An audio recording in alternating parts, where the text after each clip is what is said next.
Me llamo Esteban Ramírez, tengo 58 años y soy maestro de taller en una secundaria pública de Iztapalapa. Soy de esos hombres que todavía guardan tornillos de sobra en una cajita de pastillas de menta y que se acuerdan del cumpleaños de los alumnos que nadie más recuerda. Pensaba que conocía todo sobre las fracturas por tensión, cómo la madera se abre siguiendo una veta escondida, cómo el metal se fatiga con el tiempo. No sabía que se podía mapear una familia de la misma manera, hasta la noche en que se me rompió la mandíbula. El reloj digital sobre la cortina de la sala de urgencias del Hospital General de Tláhuac marcaba las 12:07 de la mañana cuando la enfermera se fue, dejándome con el olor a desinfectante y el golpeteo constante de las máquinas. Me habían inmovilizado la boca lo suficiente para que hablar fuera un castigo. Saqué mi celular, busqué el contacto de Marisela, mi esposa, y marqué. 2 tonos. Clic. Marisela, balbucé con sabor a sangre y cobre en la lengua. Estoy en urgencias. Tere, ella me dio un codazo. Creen que la mandíbula está... Al otro lado mi esposa no gritó ni se sorprendió. Se rió. No de nervios, no de miedo, de gusto. A lo mejor por fin aprendes a cuidar tu tono de voz, dijo y colgó. Ese sonido me partió más que el hueso. Algo dentro de mí no se quebró, se soldó mal y se endureció. Me quedé mirando las luces fluorescentes que taladraban mis ojos, recordando el último mes. Los mensajes de Tere pidiéndome que fuera aval para un crédito hipotecario de una casa en obra negra en Nezahualcóyotl. Las sonrisas sobradas de su novio Carlos, asegurando que era dinero gratis, y los sermones de Marisela sobre respaldar a nuestra hija como hacen los padres de verdad. Cuando pedí ver el avalúo y los papeles, Tere rodó los ojos. Papá, tú enseñas a cortar tablas, deja que los adultos manejen los números.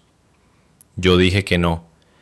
Esa misma tarde llegaron a nuestra casa de la colonia Santa Marta con una cazuela de enchiladas y un sobre manila lleno de documentos. Nada más firma aquí, apá, dijo Tere, con las uñas pintadas de fucsia, posando sobre el sobre.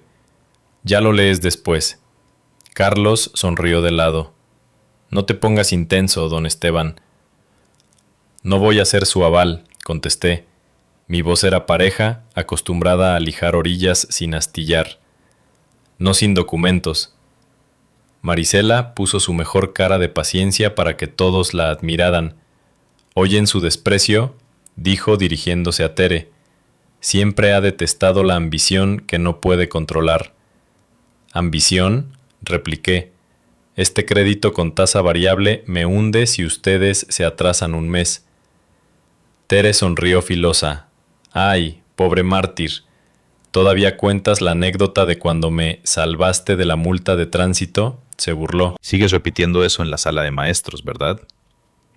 Luego avanzó hacia el closet donde guardo mis herramientas y las lámparas talladas de mi madre, que quería usar como props para su open house. Le bloqueé el paso con la palma abierta.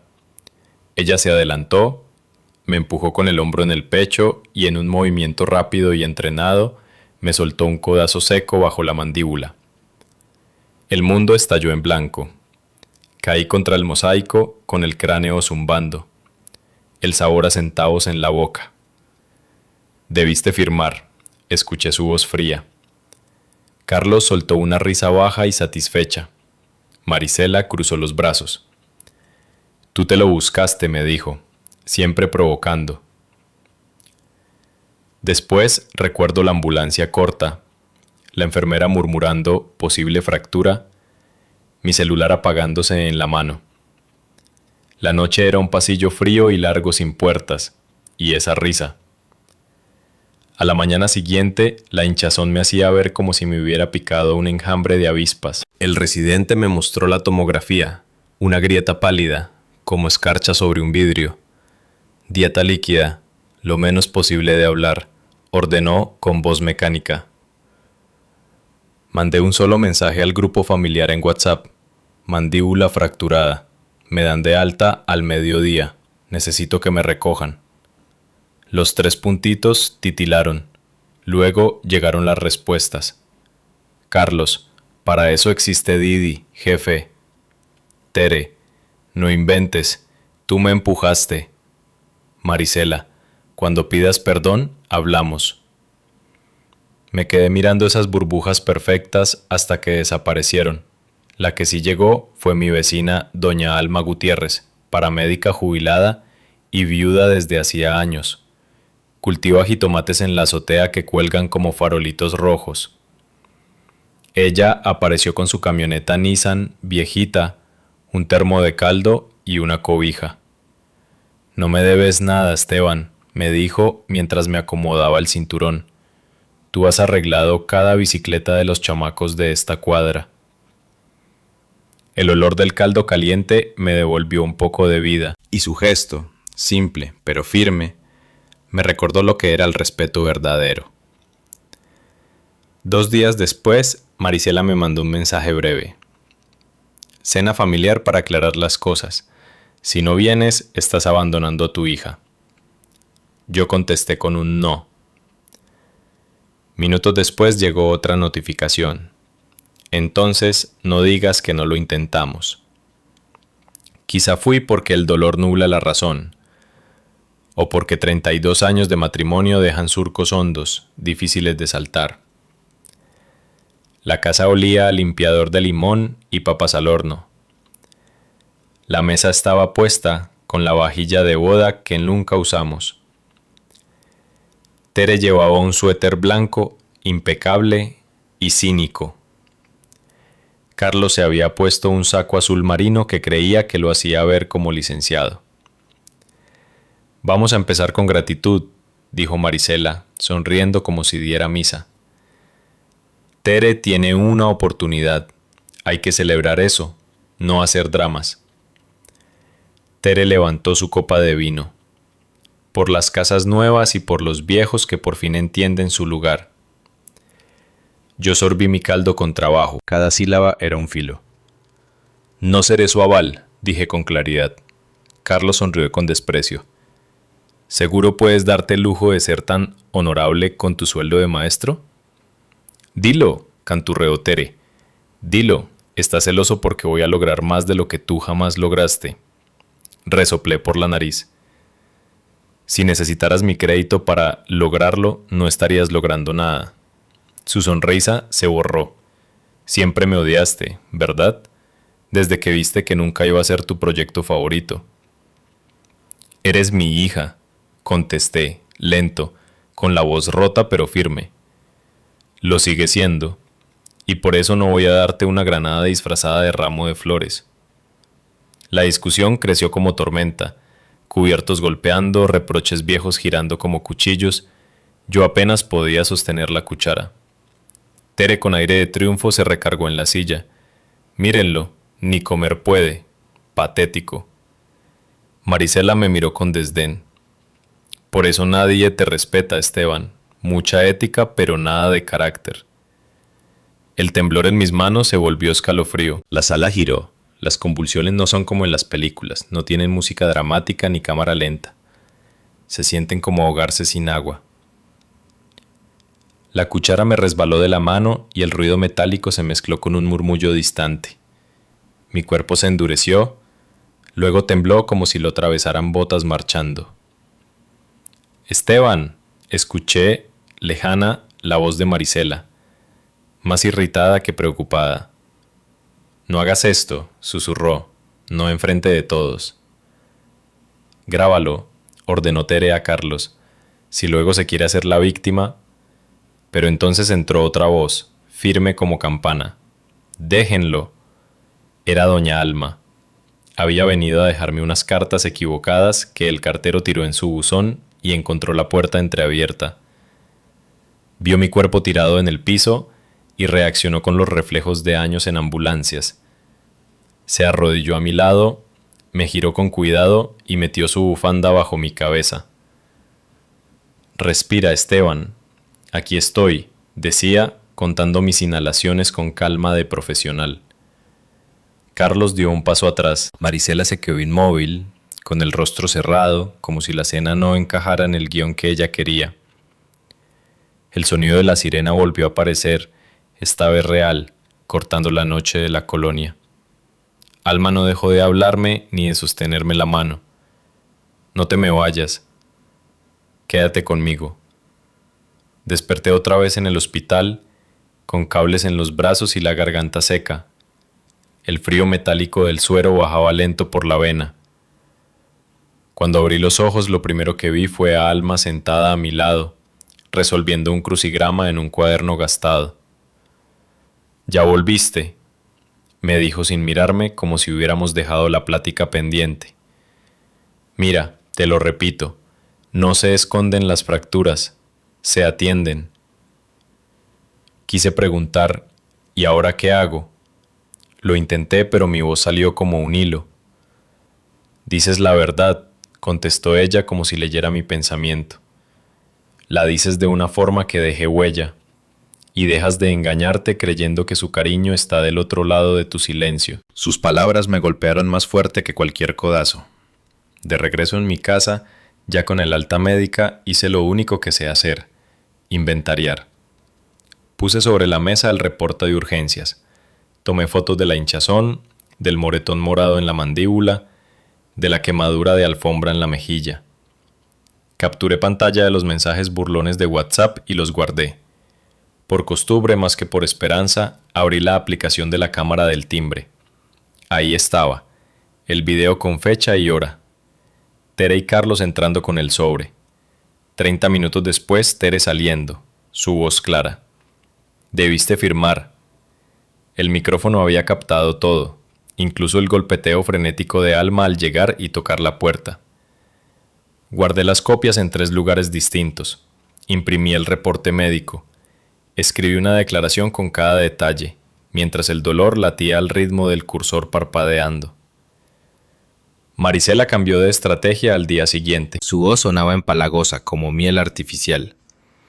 «Habrá kermés en la parroquia este domingo. Vamos a demostrar que estás bien». Yo asentí con calma. «Perfecto», le respondí. «Invítalos a todos». Llegó el domingo y el salón parroquial estaba lleno de aromas a mole, guisos en cazuelas y ollas eléctricas humeando.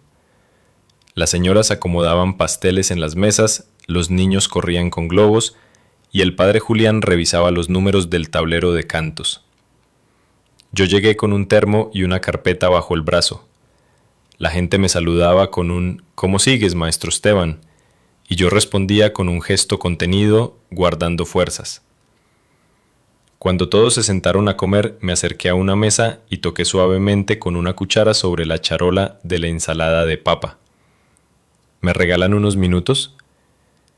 Tere y Carlos estaban al fondo, junto a la mesa de los pambazos, con sonrisas de confianza.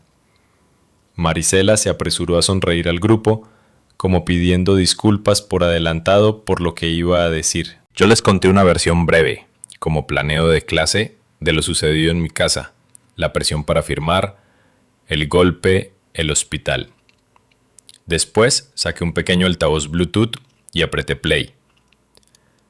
La voz de Tere resonó clara en el salón. «Debiste firmar». Hubo un murmullo general. Las cucharas se detuvieron en el aire y las miradas se clavaron en ella. De fondo se escuchó también el golpeteo de Alma tocando la puerta y mi quejido. Terminé pasando el reporte médico al padre Julián, que lo leyó en voz alta. Fractura mandibular. Sus manos temblaban al sostener el papel. Vi los rostros cambiar, la cortesía de costumbre disolverse en un silencio espeso. Marisela intentó arrebatarme el altavoz, pero Alma se interpuso y dijo con firmeza: «No». Nadie se movió. El padre levantó la vista y preguntó con voz grave: «Esteban, ¿quieres que llamemos a la policía?». Contesté: «Sí». Mi mandíbula dolía, pero menos que antes.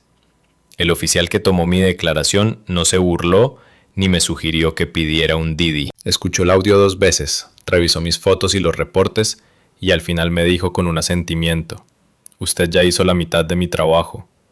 se llevó copias y me dejó con la sensación extraña de que alguien, por fin, me creía. Una semana después, un notificador llegó a mi puerta con una orden de restricción. Tere y Carlos no podían acercarse a mí ni a mi casa, y además el juez había aceptado mi petición de restitución.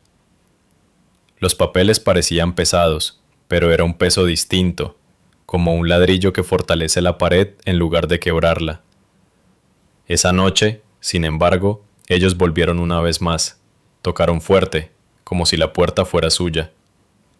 Abrí y me encontré a Marisela con la cara dura, usando ese tono que siempre reservaba para cuando se le quemaba el arroz. «Detén esto, Esteban. Nos estás humillando», dijo sin rodeos. Carlos me miraba con los ojos cargados de pánico disfrazado de enojo. «Ahí se va tu retiro, compadre». Y abrí la puerta un poco más para que la cámara del timbre los enfocara bien y contesté. «Aquí están mis condiciones. Dejan de contactarme, pagan las cuentas médicas que ocasionaron, buscan ayuda psicológica o hablan con su abogado». Tere chasqueó la lengua y lanzó la pregunta que siempre había usado para voltear las cosas. «¿Tú crees que alguien te va a creer a ti antes que a mí?» Levanté el celular y le mostré la forma congelada de su propia voz en la grabadora. El espectro azul como una cordillera. «Ya lo hicieron», contesté. Ella miró a Marisela esperando que interviniera, pero Marisela, por primera vez en años, no encontró el gesto adecuado ni la frase precisa. «Te vas a arrepentir», murmuró, pero sonaba vacía, como si hubiera perdido el guión. Cerré la puerta con calma. No me arrepentía, salvo de no haberlo hecho antes. La justicia no llegó con trompetas ni con titulares. Llegó despacio, acumulándose como polvo de cemento entre ladrillos. El detective me llamó para confirmar que la denuncia avanzaba. El Ministerio Público aceptó los cargos por lesiones. El juez firmó la orden de no contacto y unos días después el plan de restitución que obligaría a Tere a mandar pequeños cheques cada mes. Carlos perdió su contrato con la inmobiliaria. La misma gente que aplaudía a Marisela en los comités parroquiales comenzó a ignorarla después de la kermés que se volvió cuento de advertencia. Mis alumnos pegaron una corona de cartón encima de mi vieja caja de pastillas y escribieron con plumón: «Rey de las pruebas». Yo sonreí con la boca aún amarrada. Alma venía con sopas y me platicaba de sus jitomates. El taller volvió a oler a cedro y polvo tibio, y cuando enseñaba a los muchachos a leer las vetas de la madera, levanté una tabla partida y les dije: «La presión siempre busca la línea más débil. Nuestro trabajo es reforzarla». Una mañana de marzo tomé el tren suburbano hasta Buenavista y me quedé mirando cómo los volcanes recortaban el horizonte limpio. Bebí yogur líquido por un popote y escribí al grupo de varones de la iglesia, divorciados, tíos y abuelos que se acompañaban entre sí. Les pedí que vinieran el domingo, que tenía una barda que reparar. Llegaron con palas, con termos de café y chistes sencillos. Clavamos postes, mezclamos cemento y cuando el nivel mostró la burbuja perfecta, todos sonreímos en silencio, con ese orgullo simple que no necesita palabras. Alma se asomó por la barda y dijo: «Quedó bien». Yo respondí: «Va a aguantar». En la tarde recibí un mensaje de un número desconocido. «Soy el oficial Simón. Para que sepa, las pruebas de video hicieron todo más fácil. Agradezca a su vecina que tocó la puerta». Contesté: «Ya lo hice». Esa noche, mientras cocinaba crema de calabaza con un recetario para dietas blandas, me quedé mirando la tarjeta que había pegado en la alacena. Silencio no es paz. Negación no es amor. Pronto me quitarían los alambres y me quedarían cicatrices, días de dolor como lluvia vieja. Pero la risa que antes me quemaba ya no era herida. Era frontera. Desde aquella llamada burlona a medianoche hasta el timbre de la parroquia, todo me había enseñado lo mismo: que un hombre no vale por su obediencia ni por callar para sostener un teatro, sino por su palabra sostenida con hechos. Cerré el libro de recetas, apagué la luz de la cocina y dejé que la casa respirara conmigo, en paz por primera vez en muchos años. Las primeras semanas con la orden de restricción fueron extrañas, como aprender a caminar en un suelo nuevo. Me levantaba temprano, preparaba mi licuado de avena con plátano y escuchaba el ruido cotidiano de la colonia. El camotero pasando, los niños corriendo hacia la escuela, las vecinas barriendo la banqueta y platicando de todo un poco. Yo salía con mi mochila al taller, caminaba hasta la secundaria y saludaba a los alumnos que me recibían con un «¿Cómo sigue, profe?».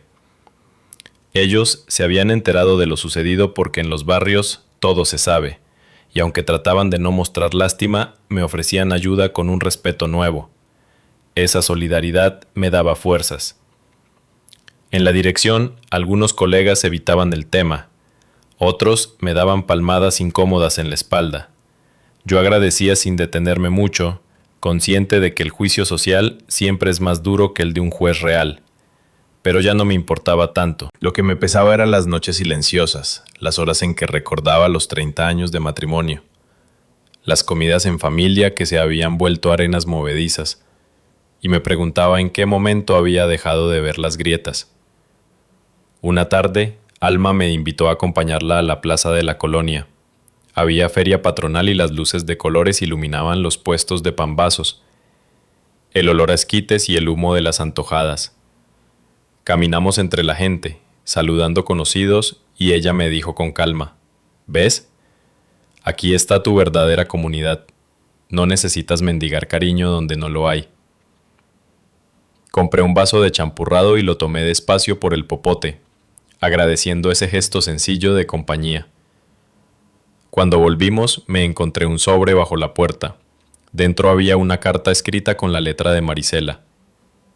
Frases de reproche, acusaciones de traición y la misma exigencia de siempre: levanta la denuncia, no manches el apellido de tu hija. Quemé la carta en el patio, viendo cómo las palabras se convertían en humo. Me di cuenta de que el apellido no se mancha con la verdad, sino con el silencio cómplice. En el taller preparaba a los alumnos para un concurso de carpintería. Les enseñaba a diseñar una mesa sencilla y resistente. Uno de ellos, un chavo inquieto llamado Miguel, me preguntó: «Profe, ¿y si la madera está rota desde adentro, cómo se arregla?». Yo le respondí: «No la puedes fingir nueva. Hay que reforzarla con otra pieza, abrazarla para que no se quiebre más». Mientras lo decía, comprendí que hablaba de mí mismo. Empecé a ir a las reuniones de varones en la iglesia no solo para pedir ayuda, sino para compartir mi experiencia. Algunos me escuchaban con ojos encendidos, otros con incomodidad, pero varios se me acercaron después para decirme que en sus casas también había risas que dolían. Una noche, después de una de esas reuniones, recibí una llamada de un número bloqueado. Contesté y escuché la voz de Tere, temblando de furia. «Eres un cobarde. Hiciste que todos me vieran como una criminal». Quise contestarle que yo no hice nada más que mostrar lo que pasó, pero ella colgó antes. Me quedé mirando la pantalla oscura, pensando que a veces la verdad es el peor espejo. Esa misma semana, el juez citó a Tere y Carlos para escuchar su versión. No fueron. El expediente avanzó solo, y cada página añadía peso a la balanza. Una tarde de viernes, al llegar a casa, vi a Alma esperando en la banqueta con un plato de mole y arroz. «Coma, maestro, que ya está bajando de peso». Me reí por primera vez en mucho tiempo, no de amargura, sino de alivio. Y mientras probaba ese mole casero, entendí que el futuro no se construía con firmas impuestas ni con silencios, sino con actos pequeños, consistentes, como clavar clavos firmes en una tabla nueva. La vida, pensé, es una barda larga. Si un tramo se cae, no se derrumba todo. Basta con levantarlo de nuevo, esta vez con mejores cimientos. El día en que por fin me retiraron los alambres de la mandíbula, sentí una mezcla de alivio y miedo. El doctor me dio indicaciones de masticar poco a poco, empezar con tortillas blandas, sopas y después ir probando carne deshebrada. Salí del hospital con la boca dolorida, pero con la sensación de que al menos una etapa había terminado. Caminé despacio hasta la esquina donde me esperaba Alma, que había insistido en acompañarme. Ahora sí va a poder comer un taco de verdad, me dijo sonriendo. Nos detuvimos en una fonda de la colonia y pedí un taco de guisado de papa con chorizo. Me costó trabajo morderlo, pero cuando lo logré, sentí que estaba recuperando algo más que la capacidad de comer. Era como volver a ser parte de la vida cotidiana. Esa misma tarde me encontré en el patio revisando herramientas. El sol iluminaba las lámparas talladas de mi madre, esas que Tere había intentado llevarse, y pensé que habían sobrevivido al intento de convertirse en accesorios para una farsa. Toqué la madera y juré que mientras yo viviera, seguirían en esa casa. Sin embargo, la calma no duró mucho. Unos días después recibí una notificación legal. Carlos había intentado presentar un recurso para retrasar el proceso, alegando que yo era un hombre violento y que mi versión estaba influenciada por resentimientos familiares. Al leer esas palabras sentí una punzada en el pecho, no de miedo, sino de rabia contenida. Durante años había permitido que las palabras de ellos definieran mi valor, pero ahora tenía documentos, pruebas y sobre todo la memoria colectiva del barrio. Fui a la audiencia preparado con mi carpeta. El juez escuchó ambas partes y no tardó en notar las contradicciones en la declaración de Carlos. Cuando se reprodujo nuevamente el audio del timbre, quedó claro que su versión no tenía sustento. El juez negó su recurso y dio continuidad al caso. Al salir del juzgado, me encontré con un par de vecinos que habían ido como testigos de carácter. Me palmeaban el hombro diciendo: «Estamos contigo, maestro, no se deje». Esa noche dormí mejor que en semanas. Con todo, el ambiente en la colonia seguía dividido. Algunas vecinas aún saludaban a Marisela como si nada, otras empezaban a alejarse de ella. En las reuniones parroquiales, el padre Julián procuraba no tomar partido, pero yo notaba su incomodidad cada vez que Tere aparecía con sonrisa fingida. Yo me mantenía en silencio, sin buscar pleito, pero tampoco bajando la cabeza. Un domingo, después de misa, un muchacho se me acercó. Era alumno de otra generación. «Profe, gracias por lo que dijo en la kermés. Yo también he aguantado cosas en mi casa y pensé que era normal. Ahora sé que no. Sus palabras me atravesaron. Entendí que mi decisión de hablar no era solo personal. Estaba marcando un ejemplo que otros necesitaban. A partir de entonces, empecé a escribir más en un cuaderno. No eran diarios detallados, sino reflexiones cortas. El silencio es aliado del abuso. La verdad pesa, pero sostiene. Guardaba esas frases como se guarda una herramienta bien afilada. Una noche recibí un mensaje de Tere, corto y cruel. «Nunca más tendrás familia». Me quedé mirando la pantalla y por primera vez no sentí que me arrancara algo. Al contrario, sentí que ya no podían quitarme nada más. Porque lo que de verdad tenía estaba allí. Mis alumnos, mis vecinos, mi propio oficio, la fe sencilla que se sostiene en actos. Mientras tanto, Alma me enseñaba a cuidar sus jitomates en macetas y me hacía reír con historias de sus años en la ambulancia. Poco a poco, la casa empezó a sentirse menos vacía, no porque alguien hubiera ocupado el lugar de mi esposa o de mi hija, sino porque yo había decidido dejar de vivir en la sombra de sus burlas. Cada tornillo, cada tabla, cada línea que escribía era prueba de que seguía de pie.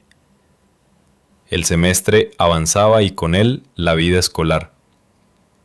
Los muchachos estaban emocionados por la feria de oficios que la delegación organizaba en la explanada. Yo los estaba preparando para mostrar sus trabajos, pequeñas mesas, repisas y hasta un baúl de pino que había quedado sorprendentemente bien. El taller olía a serrín fresco y barniz, y mientras revisaba cada proyecto, notaba cómo los chavos se sentían orgullosos de mostrar lo que sabían hacer con sus manos. Esa sensación me recordaba que todavía podía construir futuro, aunque mi propia familia intentara derrumbarme. Una tarde, mientras afinábamos detalles, recibí una visita inesperada. Era mi hermano mayor, Julián, con quien había perdido contacto hacía años. Venía serio, con una chamarra vieja y un gesto incómodo. «Me enteré de todo, Esteban», dijo apenas cruzó la puerta. Yo no supe qué responder. Él nunca se había metido en mis problemas y, en parte, le guardaba rencor por eso. «No vengo a juzgar», añadió. «Solo quiero que sepas que no estás solo». Ese gesto me golpeó en un lugar que creía endurecido. Lo invité a pasar y terminamos cenando juntos un plato de frijoles de la olla con tortillas recién compradas en la esquina. No hablamos mucho del pasado, pero en su silencio había una reconciliación tácita. Esa misma noche recibí otro mensaje de Tere, distinto a los anteriores. «¿De verdad me vas a arruinar la vida?». No respondí. Ya había aprendido que cada palabra mía era usada en mi contra. Guardé el mensaje como evidencia y apagué el celular. El día de la feria de oficios, los alumnos montaron sus stands con nervios y entusiasmo. Familias enteras recorrieron la explanada, probaban los asientos de madera, preguntaban precios, felicitaban a los jóvenes. Yo caminaba entre ellos, supervisando, y sentí un orgullo que hacía mucho no sentía. En un momento me encontré a Marisela, que había llegado con un grupo de vecinas. Fingió sorpresa al verme y me lanzó un «Qué bueno que sigues dando clases», con un tono envenenado. No respondí. Los ojos de los demás estaban sobre nosotros y yo no iba a caer en provocaciones. Fue Alma la que intervino, saludando a Marisela con firmeza y colocándose a mi lado como un muro discreto. Esa protección silenciosa valía más que cualquier discurso. Cuando terminó la feria, varios padres me buscaron para agradecerme el esfuerzo con sus hijos. Uno de ellos me dijo: «Profe, usted no solo enseña a cortar madera, enseña a resistir». Sus palabras me acompañaron de regreso a casa, donde me esperaba la soledad tranquila de mi cuarto. Esa noche escribí en mi cuaderno: «Resistir no es aguantar golpes, es sostenerse con dignidad cuando quieren doblarte». El proceso legal seguía su curso y yo sabía que todavía vendrían más intentos de intimidación. Sin embargo, sentía que mi voz ya no estaba atrapada. La comunidad me veía, mis alumnos me respaldaban y hasta un hermano con quien había roto puentes había regresado a mi lado. Era como si, poco a poco, se estuviera levantando una nueva estructura alrededor de mí, hecha de personas que, aunque no llevaban mi apellido, me daban familia de verdad. Esa certeza me dio fuerzas para enfrentar lo que viniera, porque entendí que la sangre no siempre define quién se queda contigo en las tormentas.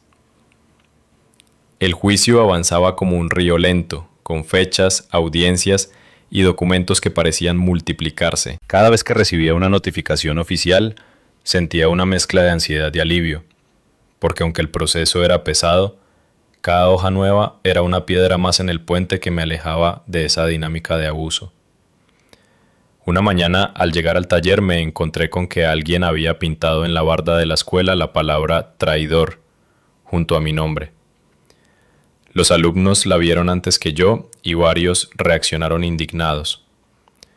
Miguel, el más inquieto, me dijo: «No se preocupe, profe, ahorita lo borramos». Y entre varios jóvenes, con brochas y pintura blanca que conseguimos en la intendencia, desaparecieron el insulto. Yo los miraba trabajar y pensé que quizá nunca dimensionarían lo que ese gesto significaba para mí. Un grupo de adolescentes, que podrían haber reído o ignorado la agresión, habían decidido ponerse de mi lado. Esa tarde, mientras lijábamos una mesa, Miguel me preguntó en voz baja, ¿y si su hija nunca lo perdona? Me quedé callado un instante. Después le dije, el perdón no siempre depende de nosotros. A veces hay que aceptar que no llega. Lo importante es no traicionarte a ti mismo esperando algo que quizá nunca venga. El muchacho sintió y siguió trabajando, como si esa respuesta también le sirviera para su vida. Unos días después, Alma me invitó a acompañarla al tianguis de los miércoles. Caminamos entre puestos de fruta, ropa y discos piratas. Compramos quesadillas de huitlacoche y un agua de Jamaica helada. Mientras comíamos de pie junto a la banqueta, ella me dijo, ¿sabes? Siempre admiré tu paciencia con los chamacos, pero me impresiona más tu paciencia contigo mismo. Has aguantado más de lo que cualquiera soportaría. Yo bajé la mirada, incómodo. Nunca me había visto como alguien paciente, sino más bien como alguien resignado. Pero en sus palabras había un matiz distinto. Me estaba reconociendo la resistencia, no la pasividad. En medio de esa pequeña paz llegó otra embestida. Una vecina me advirtió que Marisela estaba contando en la parroquia que yo había inventado todo para vengarme porque Tere no me invitaba a sus negocios. Decía que mi carácter amargado me había llevado a destruir a mi propia familia. El rumor corrió rápido, como suele pasar. Algunos vecinos dejaron de saludarme, otros lo hacían con frialdad. Yo sentía esa punzada amarga de ver cómo la mentira encuentra terreno fértil. Decidí no responder de inmediato, sino esperar el momento adecuado. Esa ocasión llegó el domingo siguiente en plena misa. El padre Julián habló en su homilía sobre la verdad, la justicia y la importancia de no levantar falsos testimonios. No mencionó nombres, pero todos entendieron la referencia. Al salir, varias personas se me acercaron a saludarme con un gesto más cálido que la semana anterior. Era una confirmación de que no necesitaba defenderme con gritos. La verdad encontraba su propio eco. Esa tarde, ya en casa, revisé el archivo de pruebas que había acumulado. El video del timbre, los audios, las fotos, las cartas. Todo estaba ordenado en carpetas físicas y digitales. Era mi escudo. Pero lo que más me sostuvo fue pensar que no estaba solo. Alma, mis alumnos, incluso mi hermano Julián, cada uno había puesto un ladrillo en la muralla que me protegía. En medio de esa reconstrucción interna, me animé a hacer algo que llevaba años posponiendo: reparar la vieja guitarra de mi padre. Estaba arrumbada en un rincón, con las cuerdas oxidadas y la madera reseca. Pasé días lijándola, barnizándola, ajustando las clavijas. Cuando por fin estuvo lista, toqué unos acordes sencillos, y el sonido áspero llenó la casa vacía. No era música perfecta, pero era suficiente para recordarme que todavía podía crear belleza a partir de algo roto. Esa misma noche recibí un mensaje inesperado de un número desconocido. Soy Rosa, tu prima. Me enteré de lo que pasó. Si necesitas apoyo, aquí estamos. Me sorprendió porque llevaba años sin contacto con esa parte de la familia. Contesté con gratitud y comprendí que las grietas que Tere y Marisela habían abierto también habían permitido que otros vínculos olvidados volvieran a brotar. En el siguiente encuentro con mis alumnos, llevé la guitarra al taller. Les conté la historia de cómo había estado rota y cómo la reparé. Después toqué unos acordes torpes y dije, esto es lo que se hace con lo que se rompe. No se oculta ni se tira, se arregla con paciencia y aunque nunca queda igual, puede sonar de nuevo. Ellos me aplaudieron entre risas y yo sentí que algo dentro de mí se acomodaba. Aquel día regresé a casa cansado, pero en paz. Me senté en el patio, bajo el cielo enrojecido de la tarde, y pensé que quizá, después de todo, mi vida no se había reducido a ser víctima de una traición. era también la historia de alguien que supo documentar, resistir y reconstruirse con las piezas que le quedaban. Mientras la brisa movía las hojas de los jitomates de Alma en la azotea vecina, me di cuenta de que mi identidad ya no dependía de la aprobación de quienes me habían herido, sino de la solidez de mi palabra y de las manos que seguían trabajando la madera, levantando bardas y afinando guitarras. El tiempo corría y cada día parecía acercarme más a un desenlace que no sabía si sería justo o simplemente un cierre administrativo. En la secundaria, los alumnos seguían trabajando en sus proyectos, y yo me refugiaba en ese ambiente de martillos, clavos y olor a barniz para no pensar tanto en lo que pasaba afuera. Sin embargo, los ecos del conflicto llegaban hasta allí. Una mañana, la directora me llamó a su oficina con un gesto incómodo. Me mostró una carta anónima que habían dejado en la recepción, acusándome de ser inestable y de no estar en condiciones de enseñar. Era obvio que provenía de la campaña de desprestigio que Marisela y Tere habían iniciado. La directora me miró a los ojos y dijo: «Maestro Esteban, yo confío en usted. No voy a darle peso a esto, pero quiero que sepa que la escuela está con usted». Esa solidaridad me conmovió más de lo que quise mostrar.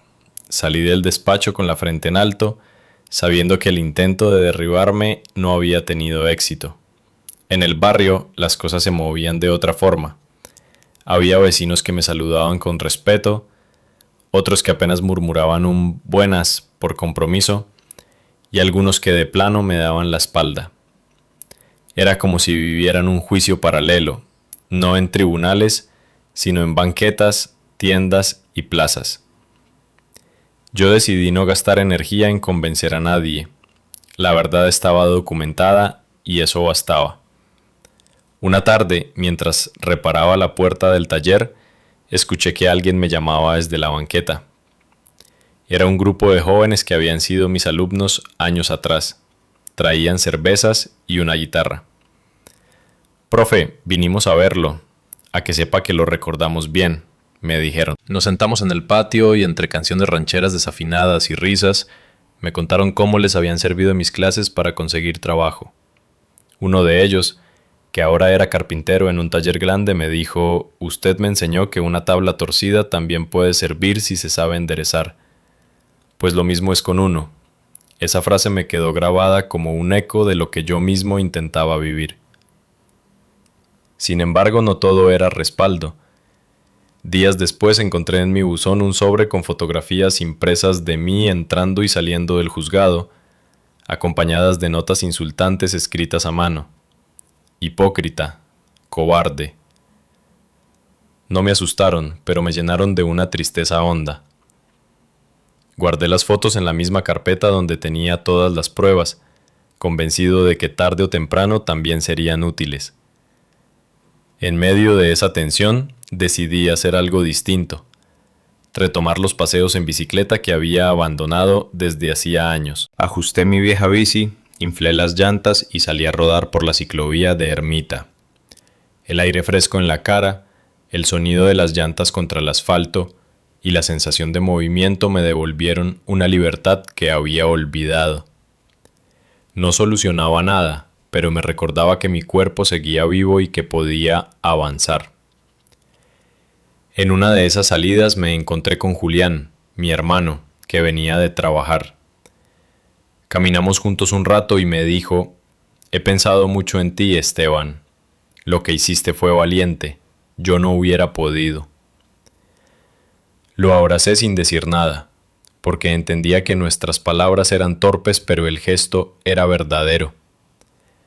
El proceso legal seguía acumulando páginas y yo acumulaba paciencia. Cada audiencia era un recordatorio de lo difícil que es enfrentar no solo a una persona, sino a todo un entramado de excusas y justificaciones. Aún así, cada vez que escuchaba el audio del timbre reproducido en la sala, veía cómo los jueces y funcionarios asentían, como si poco a poco se convencieran de que ya no había vuelta atrás. Una noche, Alma me llevó un plato de pozole. Nos sentamos en el patio, bajo las luces amarillas de los focos, y hablamos de cosas sencillas, de recetas, de sus nietos, de mis alumnos. Al final me dijo: no olvides que la justicia no siempre viene con aplausos. A veces llega en silencio, pero llega. Yo asentí, sabiendo que sus palabras eran tan ciertas como cualquier sentencia. Esa noche escribí en mi cuaderno: el silencio de otros no es derrota, es espacio para escuchar tu propia voz. Y con esa idea me dormí con la sensación de que, aunque la batalla no había terminado, ya no estaba peleando solo ni a ciegas.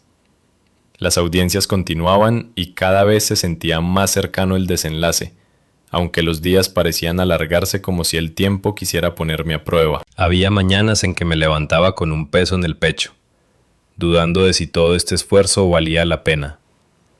Pero bastaba entrar al taller, ver a los muchachos trabajando con sus proyectos y escuchar el golpeteo de martillos para recordar que sí.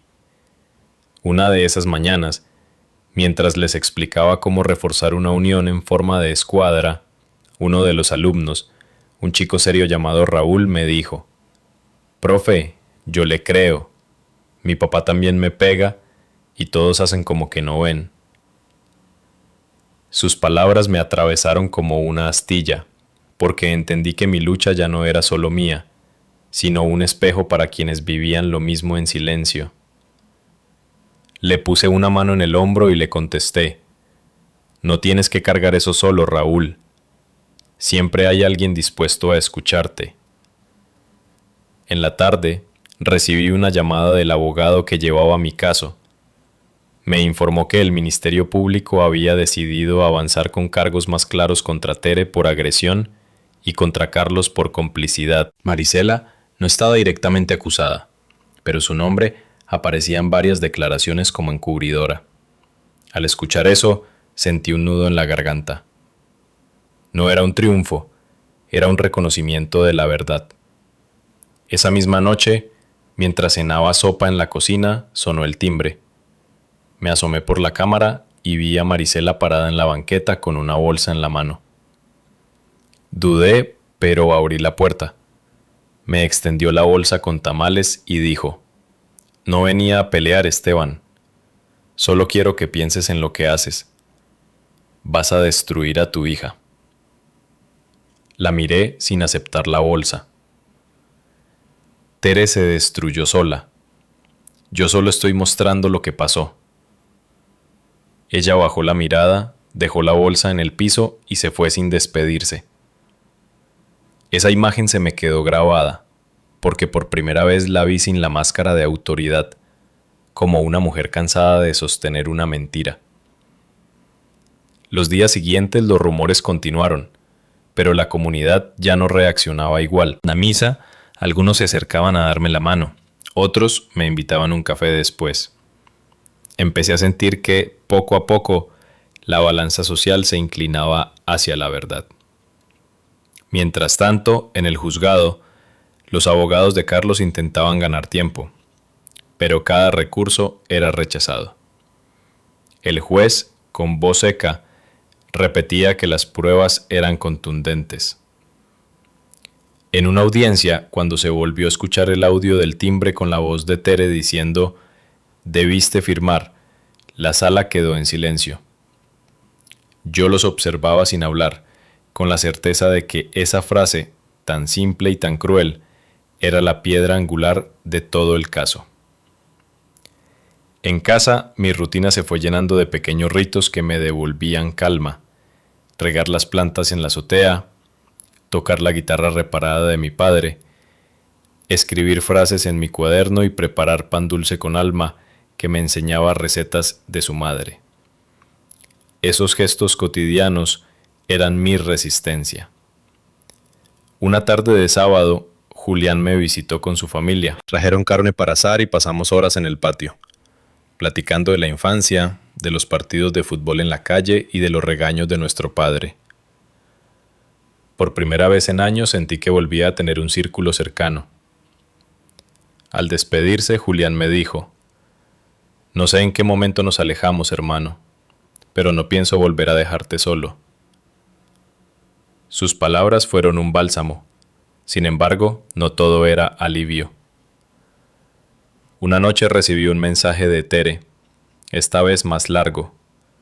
Me acusaba de arruinar su carrera, de ser un egoísta que nunca quiso verla triunfar, y terminaba con una amenaza velada. Si caigo yo, caes tú. Leí esas líneas y en lugar de miedo sentí tristeza. Pensé en la niña que un día me pedía que le empujara la bicicleta sin rueditas, en sus risas cuando íbamos por esquites los domingos. Esa imagen se había borrado tras capas de resentimiento y ambición. Guardé el mensaje como prueba y lo cerré. No había nada más que pudiera responderle. Esa noche escribí en mi cuaderno: el amor verdadero no amenaza ni condiciona. El que hiere no protege.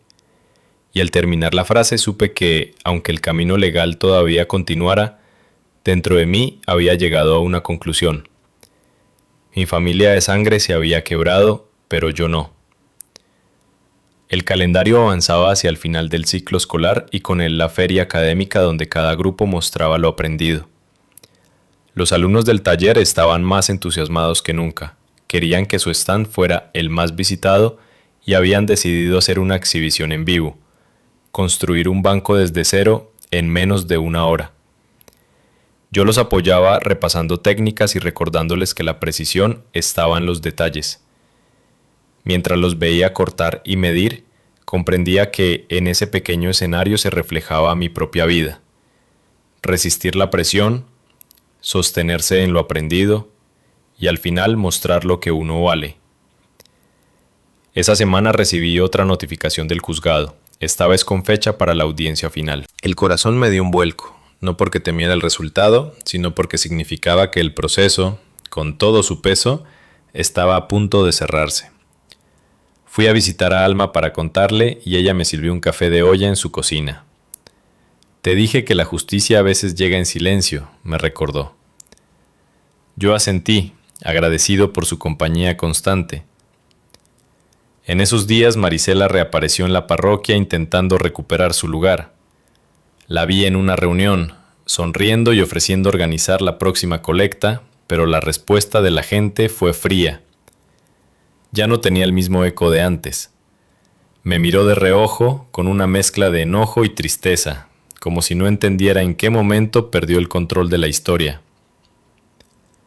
En casa pasaba las noches revisando mis papeles, asegurándome de que nada faltara. El expediente ya no era solo un conjunto de pruebas, era como una crónica de mi resistencia. Fotos de moretones, capturas de mensajes, cartas insultantes, videos del timbre. Cada documento era una pieza de la verdad que había decidido no callar. Una tarde, mientras ordenaba todo, sonó el teléfono. Era el padre Julián. Me pidió si podía dar una pequeña charla en la parroquia sobre el valor de la honestidad y la importancia de la dignidad personal. Dudé un segundo, temiendo que algunos lo vieran como provocación, pero acepté.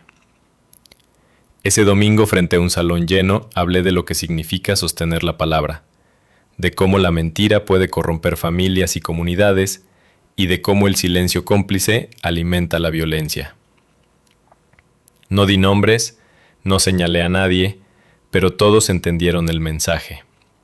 Al terminar, recibí un aplauso cálido, sincero, y varias personas se acercaron a agradecerme. Fue uno de los momentos en que confirmé que había tomado la decisión correcta. Sin embargo, el costo emocional era alto. Había noches en que el insomnio me dejaba tirado en la cama, mirando el techo y recordando escenas viejas. Tere de niña, sus fiestas de cumpleaños, sus primeras notas escolares. Todo eso se mezclaba con la imagen de la mujer que ahora me odiaba. En esos silencios escribía frases en mi cuaderno para no dejarme hundir. El pasado no justifica la herida del presente. La sangre no da derecho a lastimar. Cuando llegó la feria académica, los alumnos construyeron el banco en tiempo récord.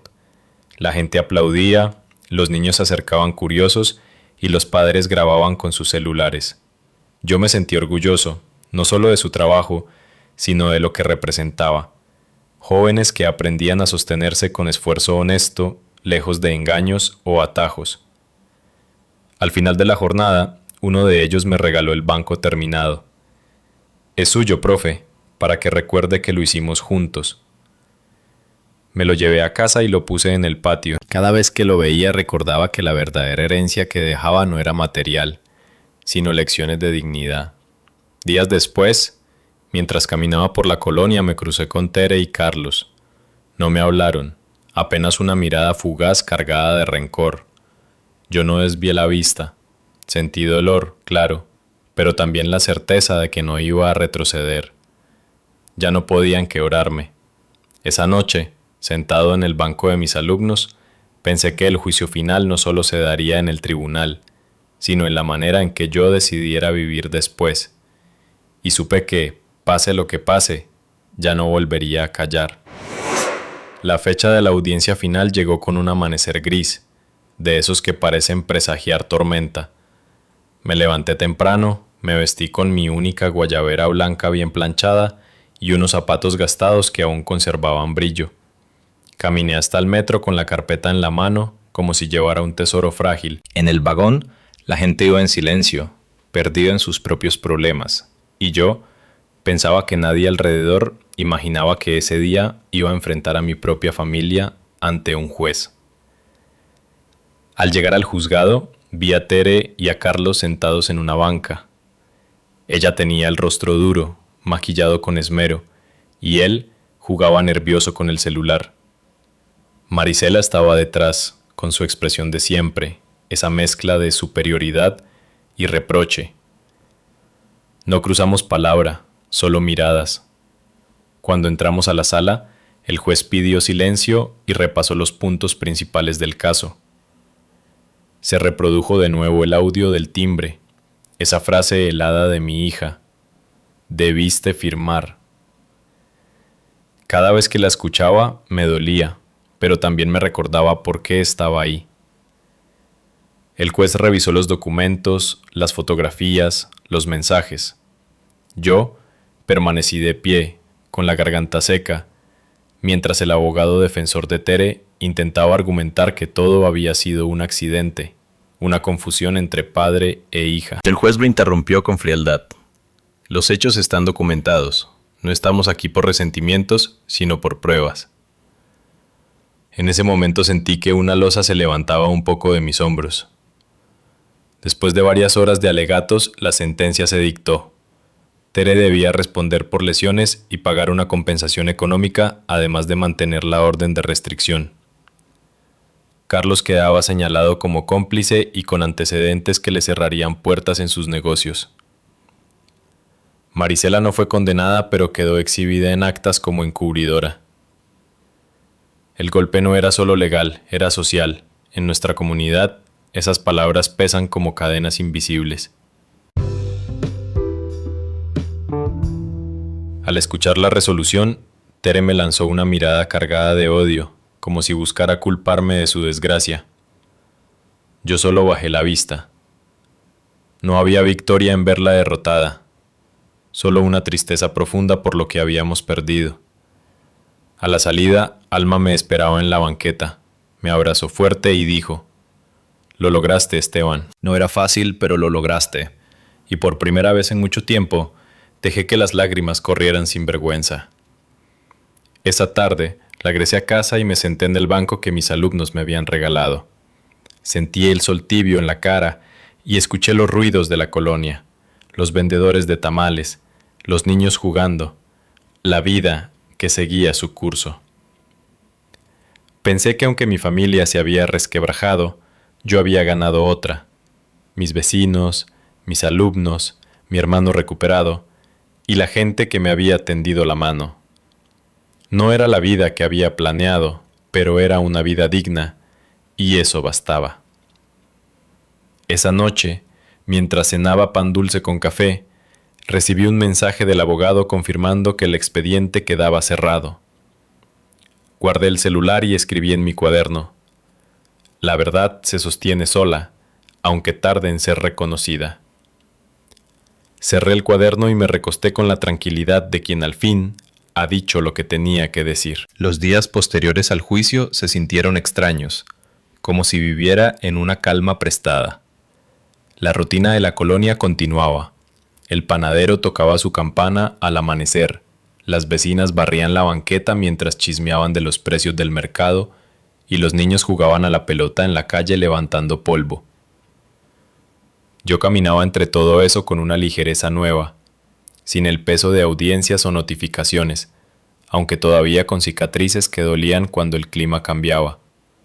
En la secundaria, los alumnos me recibieron con un aplauso improvisado. Habían escuchado que el profe ganó el caso, y lo celebraban como si se tratara de un partido de fútbol. Yo sonreí con timidez, recordándoles que lo importante era seguir aprendiendo a trabajar la madera. Sin embargo, en el fondo me conmovía esa muestra de apoyo. Uno de ellos me dijo: «Profe, usted nos enseñó que las tablas se enderezan, pues también la vida». Esa frase se me quedó grabada durante todo el día. Mientras tanto, en el barrio se notaba el cambio. Marisela dejó de aparecer en las reuniones de la parroquia y cuando lo hacía, la gente la saludaba con distancia. Tere y Carlos se mudaron a otra colonia, lejos de las miradas que los señalaban. No supe exactamente a dónde fueron, y aunque una parte de mí sentía curiosidad, otra parte prefería no saber más. Era un capítulo cerrado y revolverlo solo abriría heridas innecesarias. Alma se convirtió en una presencia cotidiana. Venía por las tardes con algún guiso y se quedaba platicando en el patio. Me enseñó a preparar mole de olla y yo le mostré cómo reparar una silla rota que tenía años en su cocina. Nuestra relación no necesitaba etiquetas, era una compañía sincera, hecha de gestos simples, compartir un café de olla, reírnos de recuerdos, cuidar los jitomates de la azotea. Una tarde de domingo mi hermano Julián volvió a visitarme, esta vez con sus nietos. El patio se llenó de risas infantiles y yo me descubrí disfrutando de un bullicio que creía perdido. Mientras los niños corrían entre las herramientas, Julián me dijo: «Te veo más tranquilo, Esteban, como si hubieras recuperado el aire». Yo le respondí que aún había noches difíciles, pero que al menos ya no me sentía atrapado. Escribí en mi cuaderno esa misma noche: «La libertad no siempre es cambiar de lugar, a veces es quedarse firme donde uno decidió poner límites». En la escuela, el taller se convirtió en un espacio distinto. Ya no solo enseñaba técnicas, también hablaba de dignidad y de cómo no permitir que nadie nos haga sentir menos. Los alumnos escuchaban atentos, algunos con ojos brillosos, como si esas palabras respondieran a algo que vivían en sus casas. Entendí entonces que mi experiencia, dolorosa como fue, podía servirles de lección de vida. Y esa posibilidad me daba sentido. Poco a poco, empecé a reconstruir mi hogar. Pinté la sala, reparé la barda del patio con ayuda de los vecinos y volví a colgar las lámparas talladas de mi madre, las mismas que Tere había querido llevarse. Al verlas brillar en la noche, me sentí acompañado por la memoria de quienes me formaron, como si me recordaran que había hecho lo correcto. El barrio seguía teniendo su ruido, sus tensiones, sus historias, pero para mí ya no era un campo de batalla, sino un espacio que podía habitar con la frente en alto. Cuando llegaban cartas con los primeros pagos de restitución, no las veía como venganza, sino como recordatorio de que la justicia, aunque lenta, había funcionado. Un sábado cualquiera, mientras barría el patio, Alma me dijo: «Mire nada más, maestro, su casa ya no parece hospital, parece hogar otra vez». Yo sonreí y comprendí que aunque quedaban cicatrices, el proceso de reconstrucción estaba en marcha. No era la familia que soñé, pero era la vida que había decidido defender. Con el paso de los meses, la rutina fue tomando un tono distinto. Más sereno, como si el barrio hubiera respirado hondo después de tanta tensión. Yo seguía levantándome temprano, preparando café de olla y pan dulce, y caminaba hacia la secundaria con la seguridad de quien sabe que cada día es una oportunidad para construir algo nuevo. Los alumnos, ya acostumbrados a mis frases escritas en el cuaderno, me pedían que se las compartiera. Así nació la costumbre de escribir una oración motivadora en el pizarrón al inicio de cada clase. El silencio no es paz. Una tabla rota puede sostener peso si se refuerza bien. La dignidad no se empeña. Los chicos las copiaban en sus libretas como si fueran fórmulas de matemáticas y me hacían preguntas que iban más allá de la carpintería. Una tarde después de clases, Miguel se quedó para ayudarme a ordenar las herramientas. Mientras guardábamos martillos, me confesó: «Profe, yo también quiero ser maestro de taller». Usted me enseñó que no es solo clavar clavos, es enseñar a no rendirse. Sus palabras me emocionaron más de lo que mostré. Le respondí que tenía todo para lograrlo si se lo proponía, y que el país necesitaba jóvenes que transformaran su dolor en fuerza para otros. En casa las cosas también cambiaban. Julián me visitaba con frecuencia y entre los dos reparamos la reja de entrada. Pasar horas con él, en silencio o riendo de viejas anécdotas, me devolvió la sensación de tener un hermano cercano. Alma, por su parte, era ya parte de mi día a día. No necesitábamos nombrar lo que teníamos. Bastaba con compartir el mercado, las comidas, las pláticas al atardecer. Una tarde de lluvia intensa nos refugiamos en mi sala mientras escuchábamos el golpeteo del agua en las láminas cercanas. Ella me contó de su juventud como paramédica, de los accidentes en carretera, de cómo aprendió a ser fuerte sin perder ternura. Yo le hablé de mis primeros años como maestro, de las dificultades para mantener el respeto en el taller, de mis miedos al inicio. Fue una conversación sencilla, pero íntima, que me hizo sentir acompañado de verdad. En la parroquia también se notaba la diferencia. El padre Julián me pidió ayudar en un proyecto comunitario para restaurar las bancas viejas de la iglesia. Con mis alumnos aceptamos el reto y pasamos varias semanas lijando, barnizando y reforzando cada pieza. El día que las devolvimos al templo, los feligreses nos agradecieron con aplausos. Yo no pude evitar pensar que era una metáfora perfecta. Bancas gastadas, golpeadas por los años, que al ser reparadas volvían a sostener a la comunidad. Así me sentía yo, desgastado, pero aún útil. Sin embargo, de vez en cuando regresaban fantasmas. Una noche recibí un mensaje anónimo. «Nunca vas a ser feliz, destruiste tu propia sangre». Lo leí en silencio, respiré hondo y lo borré. Ya no necesitaba guardar pruebas ni aferrarme a cada ataque. El juicio estaba cerrado y la verdad reconocida. Comprendí que había personas que no cambiarían nunca, y que mi tarea era seguir caminando sin voltear atrás. En mi cuaderno escribí: «El rencor es una cadena invisible. Quien la suelta, camina libre». Los días se hicieron más luminosos. En el taller, entre el polvo del aserrín y las voces de mis alumnos, encontraba sentido. En casa, entre los jitomates de Alma y las visitas de mi hermano, encontraba calor. Y en mi propio silencio, por primera vez en mucho tiempo, encontraba paz. El último tramo de aquel año llegó con un aire diferente, más ligero, como si la vida me diera permiso de mirar hacia adelante sin tanto peso en la espalda. Habían pasado meses desde la audiencia final, y aunque las cicatrices de la mandíbula seguían recordándome lo vivido, también se habían convertido en un recordatorio de resistencia. La secundaria cerraba el ciclo escolar y en la ceremonia de clausura los alumnos me sorprendieron con un reconocimiento improvisado. Habían fabricado una pequeña placa de madera con letras quemadas que decía «Maestro Esteban», por enseñarnos a ser firmes como el roble. Cuando la sostuve frente a todos, sentí que mis ojos se humedecían, no por tristeza sino por orgullo. Aquellos jóvenes, con sus risas y ocurrencias, eran la mejor prueba de que mi esfuerzo valía la pena. En la colonia, las cosas también habían cambiado. La gente me saludaba con más respeto, algunos se acercaban a pedirme consejos para reparar muebles o para orientar a sus hijos. La casa, que durante tanto tiempo se sintió vacía, ahora tenía vida. El banco que me regalaron mis alumnos ocupaba un rincón especial del patio.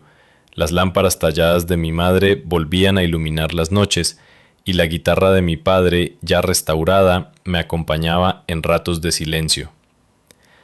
Alma seguía a mi lado, con su presencia sencilla y firme. Algunas noches cenábamos en la azotea, rodeados de las plantas que ella cuidaba. Entre los jitomates rojos y las macetas de albahaca, hablábamos de futuro, sin prisas ni promesas imposibles, solo con la certeza de que la compañía genuina basta para sostenerse. Julián también se volvió parte habitual de mis días, y con él recuperé la sensación de tener familia de verdad. Los vecinos organizaban más seguido convivios en la calle, carnitas asadas, juegos para los niños, música que salía de bocinas viejas. Yo participaba con alegría, llevando lo que podía, y sentía que el barrio, a su manera, me había adoptado de nuevo. El recuerdo de Marisela, de Tere y de Carlos aparecía a veces, como una sombra alargada. No supe más de ellos, solo rumores de que vivían lejos, intentando empezar de cero. Ya no deseaba venganza ni reconciliación. Lo único que pedía era distancia. Comprendí que no todas las heridas se cierran con abrazos, algunas solo con límites claros. En mi cuaderno, que ya estaba lleno de frases, escribí la última de aquel año. El amor no se mide en obediencia, sino en respeto. La verdad no destruye, revela. Era mi manera de poner punto final a un capítulo que me había marcado. El día que comenzó el nuevo ciclo escolar me levanté temprano, puse café en la estufa y abrí la ventana para dejar entrar el aire fresco de la mañana. Afuera, el barrio seguía su ritmo, el señor de los tamales gritando su pregón, los niños corriendo hacia la primaria, los perros ladrando al camión de la basura. Me senté en el banco del patio, respiré hondo y sonreí. Había sobrevivido a la tormenta y ahora tenía la oportunidad de seguir enseñando, de seguir construyendo con mis manos y con mis palabras. Miré las lámparas encendidas, brillando como guardianes de la memoria, y sentí que, por primera vez en mucho tiempo, la casa me pertenecía de nuevo, no como un espacio físico, sino como un lugar donde la dignidad había echado raíces.